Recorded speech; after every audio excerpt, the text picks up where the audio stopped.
السلام ہے نا؟ علیکم، بات کریں بھائی. وعلیکم السلام ورحمۃ اللہ وبرکاتہ. علیکم علیہ صاحب السلام کیا حال ہے؟ بھائی، خدا آپ کو عزت دے، بہت مہربانی آپ. Thank you sir. علیہ صاحب حامد بات کر رہا جی ہوں صومالیہ سے. میری آپ سے میرے خیال سے چوتھی دفعہ بات ہو رہی جی ہے جی جی، اگر میں خدا آپ غلط کو نہیں ہوں. عزت دے، خدا آپ کو سلامتی دے. اچھا علیہ صاحب، میں آپ کا زیادہ ٹائم نہیں لوں گا. میں تھوڑا سا سوال کرنا تھا کہ آپ کی ایک وہ لائیو سیشن ہوا تھا قاری بلال صاحب سے. ہاں ہاں، ہوا تھا. صحیح ہے. اس میں ایک پوائنٹ ڈسکس ہوا وہ تھا قاری نہیں، مولوی منسوخ صاحب ہے، آیات مولوی کا نا. مولوی بلال صاحب. قاری نہیں ہو، قاری مولوی ہو. بلال، اوکے، ہاں مولوی بلال صاحب. صحیح. جی سر. جی تو سر. ایک تو مجھے یہ پوچھنا تھا کہ دوسرا سیشن کب ہوگا، کیونکہ انہوں نے کہا تھا دوبارہ آئیں گے نا ابھی اگلے مجھے بدھ کا لگتا ہے بدھ. وہ کیا، مجھے نہیں معلوم، لیکن ہو سکتا ہے کہ رمضان کے بعد ہو. ابھی شب قدر آ رہا ہے، لیلۃ القدر آ رہے ہیں، تو اس میں تو نہیں ہو سکتا ابھی ایک ہفتے کے اندر. تو ابھی اگلا جو ہفتہ ہے صحیح. اس میں ہاں امپورٹنٹ ڈیٹس ہیں، ہو سکتا ہے وہ رمضان کے بعد ہی ہو. جی ہاں. چلیں اچھی بات. ہوں، تو اس کے اندر ایک بات ڈسکس ہوئی تھی منسوخ آیات کی. جی. مجھے آپ سے صرف یہ پوچھنا تھا کہ ہوں، نہیں، صرف تو نہیں پوچھنا تھا، میرے خیال سے 4 یا 5 سوال ہیں. ٹھیک ہے. اوکے. منسوخ آیات جو ہے وہ قرآن میں ابھی بھی ایگزسٹ کرتی ہیں یا نہیں کرتی؟ جی بالکل ایگزسٹ کرتی ہیں، بہت سارے منسوخ آیات. اگر ایگزسٹ کرتی ہیں تو پھر ہم کیوں ان کی تلاوت کر رہے ہیں نا؟ تو کیونکہ وہ قرآن ہے، وہ قرآن کا جز ہے. ملاحظہ فرمائیے، اعوذ باللہ من لیکن الشیطان الرجیم. یا ایھا الذین اذا ناجیتم الرسول فقدموا بین یدی نجواکم صدقہ. یہ کیونکہ قرآن کی آیت ہے. قرآن ہماری مرضی کو تو نہیں ہے نا. قرآن جس طرح اللہ نے نازل کیا وہی ہے. اب کوئی اس میں سے کم کرے زیادہ کرے وہ تو نہیں ہو سکتا ہمارے. یہ مثلا آیت ہے سورہ مجادلہ میں، آیت نمبر 12-13. اے ایمان والو، جب تم رسول اللہ صلی اللہ علیہ وآلہ وسلم سے گفتگو کرنا چاہو تو گفتگو سے کرنے سے پہلے صدقہ دے دو. یہ آیا اللہ کی جانب سے حکم آیا، پھر منسوخ ہوا. اشفقتم ان تقدموا بین یدی نجواکم صدقات. کیا تم ڈر گئے صدقہ دینے سے کہ پیغمبر صلی اللہ علیہ وسلم کے ساتھ بات کرتے ہو، صدقہ نہیں دینا چاہتے. فَإِذْ لَمْ تَفْعَلُوا وَتَابَ اللَّهُ عَلَيْكُمْ فَأَقِيمُوا الصَّلَاةَ. پھر اللہ نے کہا کہ اب اللہ نے تمہیں بخش دیا ہے، اب بات کرنے کے لیے ضروری نہیں ہے کہ تم ان سے بات کرنے سے پہلے صدقہ دیا کرو، زکوٰۃ دیا کرو. ٹھیک ہے نا. اس طرح کے روایات بھلے اس طرح کے آیات بہت سارے ہیں قرآن مجید میں کہ جن کا حکم منسوخ ہے. ٹھیک ہے نا. بھلے اور لیکن علیہ صاحب قرآن میں ہی آیت ہے نا کہ ما ننسخ من آیت او ننسیها نأتی بخیر منها او مثلها الم تعلم ان اللہ علی کل شیء قدیر. تو پھر یہ آیت کو پھر ہم کیسے انٹرپریٹ کریں گے کہ اللہ تعالیٰ تو کہہ رہے کہ جو آیت منسوخ ہوتی ہے اس سے بہترین آ جاتی ہے، ہاں اور اس کا پھر ہم ناسخ آ منسوخ جاتا ہے نا. والی کو تلاوت بھی کیے جا رہے ہیں، ہاں منسوخ تو جب منسوخ کو منسوخ تلاوت بھی کیے جا رہے ہیں ہم. تو عرض کیا نا کہ ہمارے یہ تو ہماری بات تو نہیں ہے نا. مثلا اللہ کا ایک حکم آیا ہے، اللہ نے اس حکم کو اب ہٹا دیا، اب اس حکم پہ عمل نہیں ہے. تو اسی جیسا اس سے بہتر آیا بھی آیا قرآن مجید میں، لیکن پہلی والی آیا بھی پڑھا جاتا ہے. تو یہ باتیں ہماری مرضی کا تو نہیں ہے کہ ہم اپنے ناقص عقل سے اس کو قرآن سے نکال دیں کہ بھئی یہ تو منسوخ ہے. ٹھیک ہے نا. یہ تو لیکن اللہ اللہ کی صاحب کتاب ایک عام مسلمان، میں ایک آیت پہ عمل کرنا شروع ہوا ہوں اور کچھ دیر کے بعد ایک مولانا بولتا ہے یہ تو منسوخ ہو چکی ہے، تم اس پہ کیوں عمل کر رہے ہو، اس پہ عمل کرو. یہ تو عجیب سی یعنی ایک لاجک میں بیٹھ نہیں رہی بات. تو کہ اللہ اسی تعالیٰ لیے تو ہے کہہ کہ رہے ہیں کہ دیکھیں جو آیات جو منسوخ ہو چکی ہیں، دیکھیں پہلی بات یہ ہے کہ قرآن مجید میں جو احکام ہے وہ بہت کم ہے. احکام والی آیات جو قرآن مجید میں حلال و حرام جو آیات ہیں نا وہ بہت کم ہے، وہ زیادہ نہیں ہے. اور ان میں جو منسوخ آیات ہیں وہ بھی معلوم ہے تقریباً کہ کون سی آیات منسوخ ہیں. ٹھیک ہے نا. جو انسان وہ کہتا ہے کہ میں قرآن مجید سے میں عمل کروں گا، تو پہلی بات یہ ہے کہ قرآن مجید میں حلال و حرام بہت کم ہے احکام والی آیات. تو اس کے لیے تو ضروری ہے کہ حدیث کی طرف جائیں آپ. وہ تو قرآن مجید سے آپ کو بہت کم ملے گا. پھر اگر قرآن مجید جو بھی آیت پہ آپ عمل کرنا چاہیں تو اس کے ساتھ حدیث کو دیکھنا ضروری ہوتا ہے.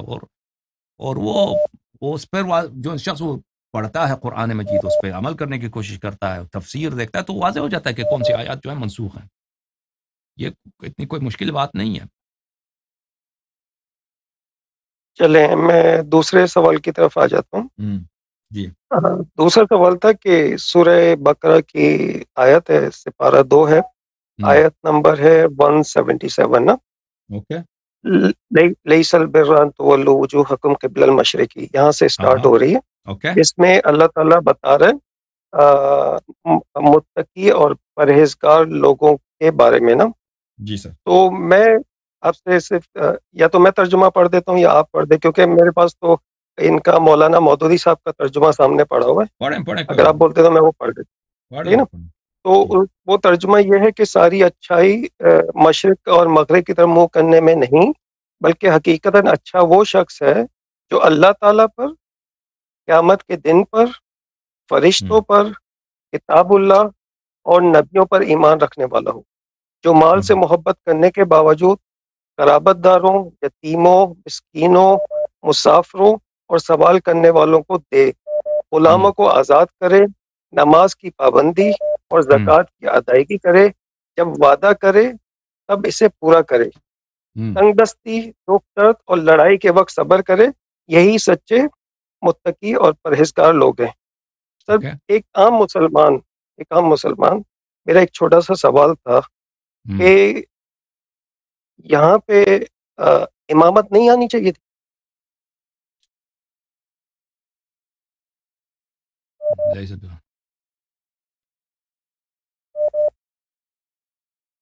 پھر ٹھیک ہے، اب رسالت والنبیین تو ہے، ٹھیک ہے نا.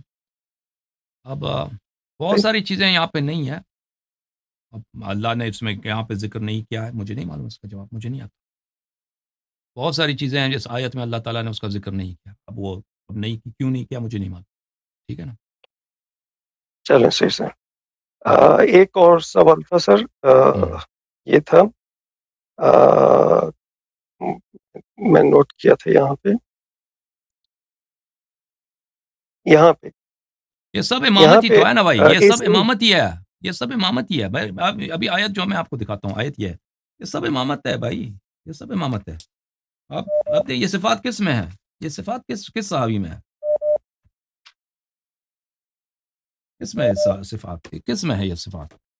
دیکھیں آیت یہ ہے، اعوذ باللہ من الشیطان الرجیم، ليس البر أن تولوا وجوهكم قبل المشرق والمغرب ولكن البر من آمن بالله واليوم الآخر والملائكة والكتاب والنبيين وآتى المال على حبه ذوي القربى واليتامى والمساكين وابن السبيل والسائلين وفي الرقاب وأقام الصلاة وآتى الزكاة والموفون بعهدهم إذا عاهدوا والصابرين في البأساء والضراء، والصابرين في البأساء جنگوں میں صبر کرنا، بھاگنا جانا، والضراء وحين البأس أولئك الذين صدقوا أولئك هم المتقون. یہ صرف اور صرف یہ صفات جو ہیں صرف امیر المومنین علیہ السلام میں ہیں. یہ صفات ابو بکر میں نہیں ہے، عمر میں نہیں ہے. یہ صفات جو یہاں پر ہیں یہ صرف اور صرف اہل بیت طاہرین علیہ السلام میں ہے، کسی اور میں نہیں ہے. اللہم صلی اللہ علی محمد وعلی. آپ جو کہنا نا کہ امامت کا ذکر، یہ سب امام کی صفات، یہ صرف اور صرف ائمہ ابرار علیہ السلام میں. جن لوگوں نے جنگوں سے بھاگے ہیں، جن لوگوں سے جنگوں سے فرار کیے ہیں، جی ہاں، جن لوگوں نے اسلام کے لیے قربانی دینے، شہید ہونے سے وہ ڈر کے بھاگ گئے ہیں، وہ کب اس آیت کے مصداق ہیں؟ اس آیت کا مصداق کون ہے؟ صرف سوائے اہل بیت طاہرین علیہم السلام. وآت المال علی حبہ ذوی القربى والیتامى والمساکین. یہ صفات جو ہے نا یہ صرف اور صرف اہل بیت اطہار علیہم السلام میں، بلا جنہوں نے کبھی امیر المؤمنین علیہ السلام کسی بت کے لیے سجدہ نہیں کیا، صرف اللہ تعالیٰ کے لیے ہمیشہ نماز پڑھی ہے، رسول اللہ صلی اللہ علیہ وسلم کے گود میں پلے بڑھے. یہ صفات صرف اور صرف امیر المؤمنین علیہ السلام ہے. اور مزید بولیں بھائی، کون سا سوال ہے؟ اور ایک آیت ہے سورہ بقرہ کی 124 سے، میرے خیال سے پہلے سے پارے کے ختم ہونے سے تھوڑا پہلے، وَإِذِ ابْتَلَىٰ إِبْرَاهِيمُ رَبُّهُ بِكَلِمَاتٍ فَأَتَمَّهُنَّ قَالَ إِنِّي جَاعِلُكَ لِلنَّاسِ إِمَامًا قَالَ وَمِن ذُرِّيَّتِي قَالَ لَا يَنَالُ عَهْدِ الظَّالِمِينَ. اس کا ترجمہ جو مولانا مودودی صاحب کے ترجمے سے میں پڑھ رہا ہوں کہ جب ابراہیم علیہ السلام کو ان کے رب نے کئی باتوں سے آزمایا اور انہوں نے سب کو پورا کر دیا، تو اللہ نے فرمایا میں تمہیں لوگوں کا امام بنا دوں گا. عرض کرنے لگے میری اولاد کو، فرمایا میرا وعدہ ظالموں سے نہیں. یہ آیت سمجھ میں نہیں آ رہی میری. دیکھو عزیزو، یہ کتاب ہے شواہد التنزیل. شواہد التنزیل حاکم حسقانی کی کتاب ہے. یہ کوئی شیعہ مولوی نہیں ہے، ایک جماعت مخالفین کے مولوی ہیں، ان کے میں حیات دکھا دوں گا آپ کو، سوانح حیات دکھا دوں گا. شواہد التنزیل شاب مؤسسۃ العالمی، تالیف ہے الحافظ الکبیر عبید اللہ ابن عبداللہ ابن احمد المعروف بالحاکم الحسکانی الحضاء الحنفی النیشابوری من اعلام القرن الخامس الہجری. اچھا یہاں پہ شاب مؤسسۃ العالمی للمطبوعات بیروت چھپی ہے یہ کتاب سن 1974 میں. یہاں پر صفحہ نمبر 103 میں وَمِمَّا نَزَلَ فِيهِمْ عَلَيْهِمُ السَّلَامُ، اہل بیت طاہرین علیہم السلام میں جو آیت نازل ہوئی انہی میں سے ایک ہے وَآتَ الْمَالَ عَلَى حُبِّهِ ذَوِي الْقُرْبَى وَالْيَتَامَى وَالْمَسَاكِينَ وَابْنِ السَّبِيلِ وَالسَّائِلِينَ فِي الرِّقَابِ. ٹھیک ہے نا. اچھا ان کا صریح ہے کہ یہ آیت اہل بیت طاہرین علیہم السلام، جو آپ نے آیت نمبر سورہ آل عمران کی آیت نمبر 127 پوچھی ہے کے متعلق پوچھا نا، وہ ان کی تصریح ہے کہ یہ اہل بیت علیہم السلام کے شان میں نازل ہوئی. اچھا اب آپ کی خدمت میں ان کا جو میں حاکم حسکانی کا میں آپ کو دکھاؤں یہ حاکم حسکانی کون ہے. یہ کتاب ہے الجواہر المضیہ فی طبقات الحنفیہ، تالیف ابو الوفا. اچھا حیدرآباد دکن میں چھپی ہے یہ کتاب. ملاحظہ فرمائیے اس کتاب میں صفحہ نمبر 338 میں حاکم حسکانی کے متعلق عبید اللہ ابن عبداللہ ابن احمد ابن محمد ابن حسکان ابو القاسم الحضاء عبداللہ ابن عامر ابن کریز اس کے ذریے میں سے ہیں جو خراسان کے فاتح تھے وہ فتوحات کے زمانے میں. الحافظ المتقن من اصحاب ابی حنیفہ، یہ حافظ ہے متقن ہے ابو حنیفہ کے اصحاب ہیں. فاضل من اصحاب من بیت العلم والوعظ والحدیث وسمع وانتخب وجمع الابواب والكتب والطرق وتفقه على القاضي ابي العلاس صاعد وحدث عن ابيه عن جده. اچھا روى عنه الحافظ ابو الحسن دارقطنی، ابو الحسن دارقطنی کا استاد بھی ہے، یہ حنفی بھی ہے اور یہ سب احادیث کی کتاب ہے اور یہ تصریح کر رہا ہے کہ یہ حدیث اہل بیت علیہ السلام کے شان میں نازل ہوئی ہے. اور اس کے علاوہ پوری کتاب جو ہے نا یہ شواہد التنزیل یہ ان احادیث پر مشتمل ہے جو آیات کے متعلق ہے اور آیات اہل بیت علیہ السلام کی شان میں نازل ہوئی. وہ تصریح کر رہا ہے کہ آیت اہل بیت علیہ السلام کی شان میں ہوئی ہے. وہی جو میں نے عرض کیا آپ کو کہ یہ لیس البر ان تولوا وجوهكم قبل المشرق والمغرب ولكن البر من آمن بالله واليوم الآخر الى آخره. یہ اہل بیت علیہ السلام کی شان میں نازل ہوئی. ابھی اس کے بعد آپ کا کیا سوال ہے بھائی؟ اس کے بعد وہ دوسری آیت میں نے بتائی تھی سورہ بقرہ کی ہے سپارہ 1 کی، وَإِذِ ابْتَلَىٰ إِبْرَاهِيمُ رَبُّهُ بِكَلِمَاتٍ فَأَتَمَّهُنَّ. اچھا اس میں کیا سوال ہے؟ اس کا ترجمہ میں دوبارہ پڑھ دیتا ہوں کہ جب ابراہیم علیہ السلام کو ان کے رب نے کئی باتوں سے آزمایا اور انہوں نے سب کو پورا کر دیا تو اللہ نے فرمایا کہ میں تمہیں لوگوں کا امام بنا دوں گا. عرض کرنے لگے میری اولاد کو، فرمایا میرا وعدہ ظالموں سے نہیں.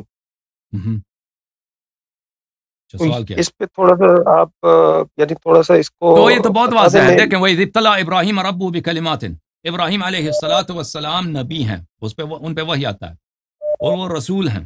جی ٹھیک ہے نا. وہ حضرت ان سے پہلے حضرت ابراہیم حضرت نوح علیہ السلام کی شریعت ہے اس کو نسخ کیا انہوں نے. تو نبی بھی ہیں رسول بھی ہیں اور اولو العزم رسول میں سے ہیں. اس کے بعد خلیل بھی ہیں. اچھا یہ سب باتیں جب ہیں ان میں اس کے بعد اللہ تعالیٰ ان کا امتحان لیتا ہے. امتحان یہ ہے کہ اللہ تعالیٰ نے فرمایا کہ اپنے بیٹے کو ذبح کرو. کتنا سخت امتحان ہے. ان کی اولاد ہی نہیں ہو رہی تھی نا. حضرت ابراہیم علیہ السلام 120 سال عمر تھی، سب بال سفید ہو گئے، کوئی اولاد ہی نہیں ہے. جب جبرائیل علیہ السلام آیا تو ان کو بشارت دی کہ آپ کو اولاد ہوگی تو ان کی وہ زوجہ وہاں پہ کڑی تھی. زوجہ ہنس پڑی کہ میں تو بوڑھا ہوں، میں تو بوڑھیا ہوں اور یہ خود بھی بوڑھے ہیں، ہمارے کہاں اولاد ہوگی. تو انہوں نے کہا کہ نہیں، تیرے رب کے لیے بہت آسان ہے. اچھا تو حضرت ابراہیم علیہ السلام نے ان کو بڑھاپے میں اولاد ملی، پیارا بچہ وہ بھی حضرت اسماعیل علیہ السلام، اسحاق علیہ السلام. اب اس کو حکم دیا کہ اس کو جا کے چھوڑ دو اس گرم علاقے میں جہاں پہ نہ پانی کچھ بھی نہیں ہے، مکے میں چھوڑ دیا وہاں. پھر فرمایا کہ ذبح کر دو. اچھا یہ سب اللہ کی جانب سے حکم ہے. وَإِذِ ابْتَلَىٰ إِبْرَاهِيمَ رَبُّهُ بِكَلِمَاتٍ فَأَتَمَّهُنَّ. ابراہیم علیہ السلام کی بہت سارے ابتلا اور امتحانات کے بعد اللہ تعالیٰ نے ان کو جب یہ انہوں نے سب امتحانات میں وہ پاس ہو گئے تو اللہ نے ان کو امامت دی ہے. انی جاعلک للناس اماما، میں تجھے لوگوں کے لیے امام بناتا ہوں. تو پتہ یہ چلا عزیزو کہ امامت جو ہے نبوت سے بھی افضل ہے، رسالت سے بھی افضل ہے، اور جو انبیاء اولو العزم ہیں ان سے بھی امامت کا رتبہ بلندتر ہے. کیوں؟ واضح ہے. کیونکہ اگر اس سے نیچے ہوتا تو پھر یہ ابراہیم علیہ السلام کے لیے کوئی انعام تو تھوڑی تھا. اگر آپ ایک جنرل کو کرنیل بناتے ہیں تو یہ تو اس کی ڈیگریڈیشن ہے، اس کی بے عزتی ہے. جنرل کو آپ نے کرنیل بنایا. ہاں، ایک جنرل کو آپ فیلڈ مارشل بنا دیں تو یہ اس کے لیے عزت ہے. ٹھیک ہے نا. تو ابراہیم علیہ السلام جو اولو العزم نبی ہیں، اولو العزم رسول ہیں، ان کو امامت کا مقام دیا جاتا ہے. تو یہ نفس قرآن ہے کہ امامت افضل ہے. تو ابراہیم علیہ السلام جواب میں کہتا ہے وہ من ذریتی، میرے جو اولاد ہیں، ذریہ ہیں، ان کو بھی امامت دے دیجیے. تو پتہ یہ چلا کہ پھر امامت جو ہے لوگوں کے ہاتھ میں نہیں ہے. امامت لوگوں کے ہاتھ میں نہیں. اگر امامت لوگوں کے ہاتھ میں ہوتا تو ابراہیم علیہ السلام کو ضرورت نہیں تھی کہ اللہ سے کہتا کہ میرے بیٹوں کو امام بنا دو. وہ خود اس کو بناتے نا، خود امام ہے، وہ بنا لیتے، کسی سے مشورے کی ضرورت ہی نہیں، خود امام ہے.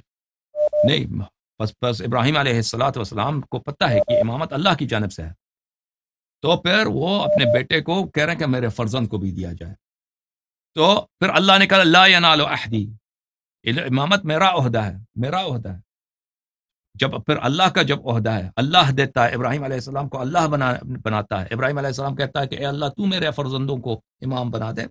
تو پتہ یہ چلا کہ امامت جو ہے لوگوں کے ہاتھ میں نہیں، لوگوں کے اختیار میں نہیں کہ لوگ کسی کو امام بنا دیں. لا ینال عہد الظالمین، جو ظالم ہوتا ہے اس کو میرا عہدہ نہیں پہنچے گا. ظالم کون ہے؟ جو بھی شخص گناہ کرتا ہے وہ ظالم ہے. جو بھی شخص شرک کرتا ہے وہ گناہ ہے. ٹھیک ہے نا. تو پتہ یہ چلا کہ کسی زندگی میں قرآن مجید میں ہے کہ ان الشرک لظلم عظیم، شرک جو ہے بہت عظیم ظلم ہے. ان الشرک لظلم عظیم یا بنی لا تشرک باللہ فان الشرک ظلم عظیم. اے میرے بیٹے، حضرت لقمان علیہ السلام کی وصیت اپنے بیٹے کو کہ شرک نہ کرنا، شرک ظلم عظیم ہے.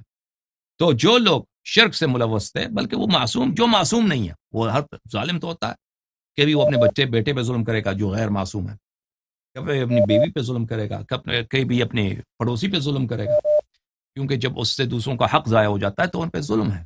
کبھی اپنے نفس پہ ظلم کرے گا جب گناہ کرتا ہے. ربنا انا ظلمنا انفسنا وان لم تغفر لنا وترحمنا، کہ ہم نے گناہ کیا، ہم نے اپنے نفس پہ ظلم کیا، تو گناہ جو ہے ظلم ہوتا ہے. تو اس لیے غیر معصوم کو یہ عہدہ نہیں ملے گا، جو معصوم ہوگا اس کو ملے گا. ٹھیک ہے نا. پر پتہ یہ چلا کہ امامت، نبوت، رسالت اور اولو العزم رسالت سے بالا تر ہے. یہ اللہ کی جانب سے عہدہ ہے، عطا اللہ کرتا ہے. عطا جب اللہ کرتا ہے غیر معصوم کو نہیں ملے گا. غیر معصوم، جو معصوم ہوگا اس کو ملے گا. ابراہیم علیہ السلام کی دعا ہے. تو اس امت میں نسل ابراہیم علیہ السلام سے جو معصوم ہوگا وہ امام ہوگا. وہ کون ہے؟ انما یرید اللہ لیذھب عنکم الرجس اہل البیت ویطہرکم تطہیرا. صحیح ہے بھائی؟ صحیح. ایک اور سوال کر لوں اگر آپ اجازت دیں؟ بس کافی ہے، دوسروں کو نوبت دے دیں بھائی. نہیں، ایک آخری ہے، یہ آخری ہے. اوکے، آخری سوال، بسم اللہ. اچھا، یہ سورہ بقرہ کی آیت نمبر 107 ہے، اور دوسری آیت ہے 184. میں پڑھ دیتا ہوں. آیت نمبر 107 ہے الم تعلم ان اللہ لہ ملک السماوات والارض وما لکم من دون اللہ من ولی ولا نصیر. ترجمہ ہے، کیا تجھے علم نہیں کہ زمین اور آسمان کا مالک اللہ ہی کے لیے ہے، اور اللہ کے سوا تمہارا کوئی ولی اور مددگار نہیں. دوسری آیت ہے 184، یہ بھی سورہ بقرہ کی آیت ہے، پہلے سپارے میں، یہ دوسرے سپارے میں، جی دوسرے سپارے میں. وَإِذَا سَأَلَكَ عِبَادِي عَنِّي فَإِنِّي قَرِيبٌ أُجِيبُ دَعْوَةَ الدَّاعِ إِذَا دَعَانِ فَلْيَسْتَجِيبُوا لِي وَلْيُؤْمِنُوا بِي لَعَلَّهُمْ يَرْشُدُونَ. جب میرے بندے میرے بارے میں آپ سے سوال کریں تو آپ کہہ دیں کہ میں بہت ہی قریب ہوں، ہر پکارنے والے کی پکار کو جب بھی وہ مجھے پکارے قبول کرتا ہوں. اس لیے لوگوں کو بھی چاہیے کہ وہ میری بات مان لیا کریں اور مجھ پر ایمان رکھیں. یہی ان کی نیچے ترجمہ جو ہے نا میرے پاس آ نہیں رہا، تو وہ آپ بہتر جانتے ہیں، آپ کو تو عربیہ آتی ہے نا. تو یہ دو آیت جو ہے نا، اس میں جو مینلی جو میرا سوال تھا وہ یہ تھا کہ اللہ تعالیٰ کہہ رہے کہ تمہارا کوئی ولی اور مددگار نہیں اللہ کے سوا نا. تو اس پہ تھوڑی سی روشنی ڈال دیں. تو پاکستان آپ کا وزیر اعظم ہے وہ کیوں جاتا ہے پھر چائنا، سعودی عرب پیسہ لینے کے لیے؟ یہ تو آپ اسی سے پوچھ لیں. وہ تو پھر مشرک ہو گیا نا. آپ خود اپنی زندگی میں بہت انسان کی زندگی نہیں چلتی اگر آپ کسی دوسرے سے مدد نہ لیں. زندگی چلتی ہے بھائی. So what should I do? Should I say this ayat is not correct? نہیں دس آیت از کریکٹ. دیکھیں سو اللہ سر کے پھر مجھے علاوہ ایکسپلین کریں نا، میری سمجھ میں نہیں آ رہی. اللہ کے علاوہ کوئی نصرت کرنے والا نہیں ہے. اللہ لیکن وہ شخص جس کو اللہ نے توفیق دیا کہ آپ کی نصرت کریں، ٹھیک ہے نا، جس کو اللہ نے توفیق صحیح. دیا کہ آپ کو نصرت کریں، تو وہ بھی اس کی نصرت بھی اللہ کی جانب سے ہے، ٹھیک ہے نا. وہ خود اب اس کی اپنی ذات سے نہیں ہے. اب جو شخص مثلا وہ آپ کو کوئی ڈاکٹر ہے، کوئی گولی وغیرہ آپ کو دے دیتا ہے، یا آپ کو قرضے کی ضرورت ہے، ایک شخص آپ کو قرضہ دے دیتا ہے، یا کوئی آپ جا نہیں سکتے کہیں، وہ آپ کو اپنی گاڑی میں وہ اٹھا کر لے کے جاتا ہے، یہ سب اللہ کی نعمتیں ہیں، اللہ تعالیٰ کی جانب سے ہیں. اللہ تعالیٰ نے اسباب بنائے ہیں، اسباب بنائے ہیں نصرت کے اور مدد کے اسباب بنائے. وہ ان اسباب کے بغیر انسان زندگی نہیں کر سکتا دنیا کی جانب سے. یہ اسباب جو ہیں شیطان نے نہیں بنائے ہیں، یہ اللہ کی نعمتیں ہیں اسباب. اب دیکھیں اب اسباب کے مختلف درجات ہیں. بعض اسباب ہے دنیاوی ہیں، بعض اسباب دنیاوی ہیں. مثلا میں ڈاکٹر کے پاس گیا، پیٹ میں درد ہے، ڈاکٹر صاحب نے دیکھ لیا، ٹیسٹ کیا، بھائی بلڈ لے لیا، اس کے بعد اس نے گولی دے دی. یہ اس دنیاوی اسباب ہیں. بھائی گھر میں کھانا نہیں ہے، میں گیا دکان سے، بھائی وہ پھل وغیرہ خرید لیا، کھانا خرید لیا افطار کے لیے، ٹھیک ہے نا. وہ دکان میں جو ہیں وہ اسباب اللہ کی جانب سے دنیاوی اسباب ہیں. دکان والے کو اللہ نے توفیق دی کہ وہ دکان اپنا کھول دے. میرے پاس اگر پیسے نہیں تو اس نے مجھے قرضے میں دے دیا، بھائی روٹی وغیرہ لے کے جاؤ. یہ دنیاوی اسباب ہیں. اور بعض اسباب ان سے بالاتر ہیں، بعض اسباب ان سے بالاتر ہیں. وہ رسول اللہ صلی اللہ علیہ وآلہ وسلم ہے، وہ بھی اللہ کی جانب سے وسیلہ ہے، وہ بھی اللہ کی جانب سے سبب ہے. اب میرے گناہ کی مغفرت نہیں ہوتی، میں رسول اللہ صلی اللہ علیہ وسلم کا واسطہ دیتا ہوں، یا رسول صلی اللہ علیہ وسلم سے کہتا ہوں کہ یا رسول اللہ آپ دعا کیجئے، اگر آپ دعا کریں گے تو اللہ مجھے معاف کر دے گا. تو اللہ معاف کر دے گا، کیونکہ اللہ نے ان کو وسیلہ بنایا، باپ بنایا، اللہ نے ان کو رحمت کا دروازہ بنایا، ٹھیک ہے نا. اب میرا بیٹا نہیں ہوتا، یا رسول اللہ آپ جو اللہ سے دعا کرو اللہ مجھے بیٹا دے دو، مجھے اللہ نے بیٹا دے دیا. میں خود دعا کروں شاید قبول نہ ہو جائے، اللہ نے، میں ان سے کہتا ہوں وہ کر دیں دعا. یا رسول اللہ صلی اللہ علیہ وآلہ وسلم میرے آنکھ میں درد ہے، ٹھیک ہے، عیسیٰ ابن مریم علیہ السلام اگر مس کرتے تو وہ شفا ہو جاتی، آپ بھی مس کریں، آپ نظر ڈالیں. انہوں نے نظر ڈال لیا، یہ شفا ہو گیا. بھائی دیکھیں اللہ تعالیٰ شافی ہے، اللہ تعالیٰ شافی ہے، گولی بھی شافی ہے، گولی بھی شافی ہے، اللہ تعالیٰ بھی شافی ہے، ڈاکٹر بھی شافی ہے نا. لیکن یہ سب دوسروں کی جو شفا ہے اللہ کی طرف سے، اللہ تعالیٰ کی جان، اللہ تعالیٰ نے یہ اسباب بنائے. اگر اب میں کہتا ہوں نا میرا عقیدہ یہ ہے کہ اگر پیٹ میں درد ہے تو یہ گولی کھا لو، یہ اس کے لیے مفید ہے، اب یہ شرک نہیں ہے. کوئی پاگل کہے گا کہ یہ مشرک کہ اللہ بھی شافی یہ بھی شافی، یہ مشرک ہو گئے. یہ کوئی شرک نہیں ہے، یہ سبب اللہ نے بنایا، یہ اللہ کی رحمت ہے، اللہ کی نعمت ہے. اسی طرح جو ایک گولی ہے، ایک کافر گولی بناتا ہے، ہندو بناتا ہے گولی، ٹھیک ہے نا، وہ اگر سبب ہے تو رسول اللہ صلی اللہ علیہ وسلم بھی سبب ہے. وہ سبب عظیم ہے، وہ سبب بے نہایت ہے. جو رسول صلی اللہ علیہ وآلہ وسلم اہل بیت الطاہرین علیہم السلام ہے، وہ اللہ نہیں ہے، اللہ نہیں ہے، لیکن اللہ نے ان کو اپنے رحمت کا دروازہ بنایا. ٹھیک ہے، سمجھ میں آئی بات آپ کو؟ اوکے جی، بہت بہت اوکے. شکریہ. اگر ان آیات کو آپ وہابیت پہ چلے نا تو پھر چھوڑ دیں زندگی، کیونکہ اگر کسی دوسرے سے مدد لیا تو مشرک ہو گئے. خود وہابی زندگی کر سکتے ہیں دنیا میں. ہاں وہابی دنیا میں زندگی ہوتی ہے ان کی بغیر دوسرے سے مدد لیے ہوئے.